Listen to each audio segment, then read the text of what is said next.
అదేవిధంగా ఈరోజు మీరు అందరు చూస్తున్న గ్రామాలలో ఐకేపీ కేంద్రాలు 8500 కేంద్రాలలో వరి కొనుగోలు చేస్తే ఈరోజు రవాణా సమస్యలు, రైస్ మిల్లుల సమస్యలు, దళారుల సమస్యలు వస్తున్నాయి. అందుకనే మన అధికారులతో మాట్లాడిన ఈ సందర్భంగా ఈ సమావేశంలో ఉన్న ప్రతి ఆడబిడ్డకు నా సూచన, భవిష్యత్తులో బ్యాంకుల నుంచి మీకు రుణాల ఒప్పందం ఇప్పించే బాధ్యత నేను తీసుకుంటా. రైస్ మిల్లులు మీరే స్వయంగా పెట్టుకోండి. అదేవిధంగా అమెజాన్ లాంటి వాళ్ళు లాజిస్టిక్ సెంటర్లు అంటే పెద్ద పెద్ద గోడౌన్స్ కడుతున్నారు. మరి అమెజాన్ కట్టుకోగలిగినప్పుడు ఆడబిడ్డలు ఎందుకు కట్టుకోకూడదు? మీకు మండలాలలో మీకు అవసరమైన స్థలాలను ఇచ్చే పూచి నాది. మీరు లాజిస్టిక్ పార్కులు, పెద్ద పెద్ద గోడౌన్లు కట్టుకోండి, రైస్ మిల్లులు పెట్టుకోండి. ఈ వరి మొత్తం మీ దగ్గరనే తీసుకొచ్చే విధంగా రైతులు అక్కడికే తీసుకొచ్చి అక్కడనే ఇచ్చి, చిన్న చిన్నవి కాకుండా 20 ఎకరాలు, 30 ఎకరాలు, 50, అవసరమైతే 100 ఎకరాల వరకైనా మంచి లాజిస్టిక్స్ పార్క్స్ మీరు సిద్ధం చేసుకోండి. రెవెన్యూ మంత్రి గారు కూడా ఈ సమావేశంలోనే ఉన్నారు. ఎక్కడైనా భూములు, ప్రభుత్వ భూములు ఉన్న రోడ్డు దారి ఉంటే చాలు, ఊరికి కొంచెం దూరంగా ఉన్న ఈరోజు రైస్ మిల్లులు పెట్టుకోవడానికి, గోడౌన్లు కట్టుకోవడానికి, ఈరోజు మిల్లులకు మనము వేల మెట్రిక్ టన్నులు ఈరోజు మనము వడ్లిస్తే వాళ్ళు అమ్మేసుకొని మనకు అసలు వెనక్కి చెల్లించడం లేదు. ఈరోజు వేల కోట్ల రూపాయలు ఈరోజు దళారులు, మిల్లర్లు కొంతమంది ప్రభుత్వాలను మోసం చేస్తున్నారు. అదే మన ఆడబిడ్డలకు ఇస్తే ప్రతి గింజకు జవాబుదారీతనంగా మన ఆడబిడ్డలు ఉంటారు. కాబట్టి భవిష్యత్తులో ఏ మిల్లులో కూడా మన బియ్యం, మన వడ్లు తీసుకెళ్ళి వాళ్ళ గోడౌన్లో స్టాక్ పెట్టేదే లేదు. ప్రతి మండలంలో లాజిస్టిక్ పార్క్స్, పెద్ద పెద్ద గోడౌన్లు కట్టి మహిళల దగ్గరనే భద్రపరుస్తాం. మహిళల దగ్గర నుంచే మిల్లర్లు వడ్లు తీసుకెళ్ళాలి, మళ్ళీ బియ్యం చేసి తీసుకొచ్చి అక్కడ అప్పగించే విధంగా ప్రణాళికలు, కార్యాచరణ మనం సిద్ధం చేస్తున్నాం. ఈ దానికి కూడా మా సంఘాలను, జిల్లా కలెక్టర్లందరికీ నేను ఈ సందర్భంగా ఆదేశాలు ఇస్తున్నా. ప్రతి మండలంలో 2 నుంచి 4 వరకు ఇట్లాంటి ప్రాంతాలను ఎతికి భూసేకరణతో పాటు ప్రతిపాదనలు, అదేవిధంగా అక్కడ లాజిస్టిక్స్ అంటే గోడౌన్స్ కట్టడానికి, మిల్లులు పెట్టుకోవడానికి ఏ విధమైన ప్రాజెక్ట్ రిపోర్ట్స్ అవసరమో సంఘాలతో కూర్చొని కన్సల్టెంట్స్ పెట్టి ప్రతిపాదనని ప్రభుత్వానికి పంపించండి.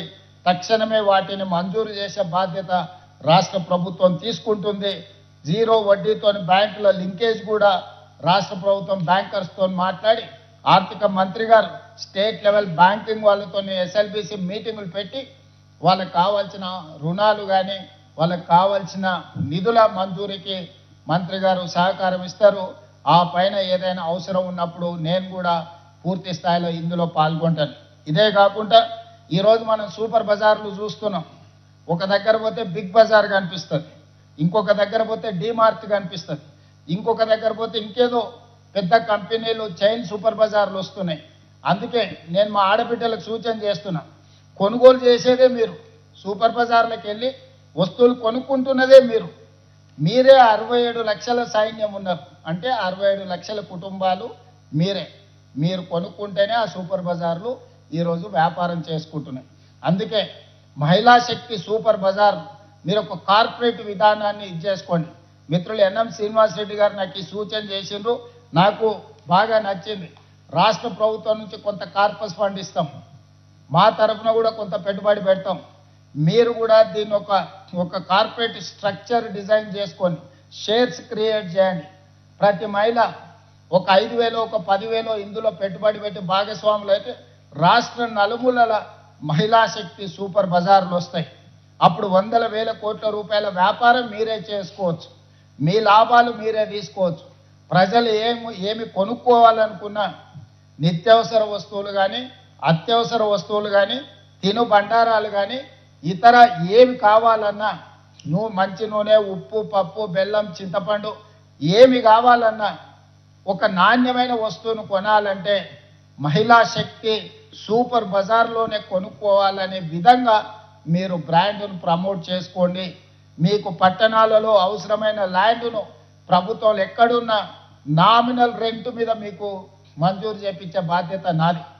అదేవిధంగా మున్సిపాలిటీలలో, మున్సిపల్ కార్పొరేషన్లో, జిల్లాలలో కూడా ఈ సూపర్ బజార్లను మీరు పెంచుకోండి. మొదటి విడతగా నియోజకవర్గానికి ఒక మంచి సూపర్ బజార్ పెట్టుకోండి. అప్పుడు 119 సూపర్ బజార్లు వస్తాయి. దీనికి సంబంధించి నేను మిత్రులు శ్రీనివాస్ రెడ్డి గారికి రిక్వెస్ట్ చేస్తున్నా, ప్రభుత్వ స్థలాలు ఎక్కడున్నా ఈ మహిళా సంఘాలకు నామినల్ రెంటు మీద 30 సంవత్సరాల దీర్ఘకాలిక లీజు మీరు ఇవ్వండి. అక్కడ వాళ్ళు బ్యాంకు లింకేజ్ పెట్టుకొని బ్రహ్మాండమైన సూపర్ బజార్లు కట్టుకుంటారు. అక్కడ అన్ని వస్తువులు, ఎందుకంటే గ్రామీణ ప్రాంతాలలో పంటలు పండించేది వీళ్ళే, పంటలు కొనుగోలు చేసేది వీళ్ళే ఐకేపీ కేంద్రాల ద్వారా. ఈరోజు మంచి ఆర్గానిక్ ఫుడ్ అంతా తీసుకొచ్చి సేకరించి మంచి బ్రహ్మాండమైన ప్యాకింగ్తోనే ఆ సూపర్ బజార్లలో ఈరోజు పెట్టుకుంటారు. ఎవరు కొన్నా కొనకపోయినా ఈ 67 లక్షల కుటుంబాలు ఈ సూపర్ బజార్లలో కొనుక్కుంటే ఇవి దేశంలోనే one of the best super బజార్లుగా రాణిస్తాయి. కాబట్టి భవిష్యత్తులో నేను ఇక్కడ ఉండే అధికారులకు మా సీతక్క గారికి సూచన చేస్తున్నా, మీరు ఒక మంచి ప్రాజెక్ట్ రిపోర్ట్ తయారు చేసుకోండి. రాష్ట్ర నలుమూలల ఈరోజు డీమార్టు లేకపోతే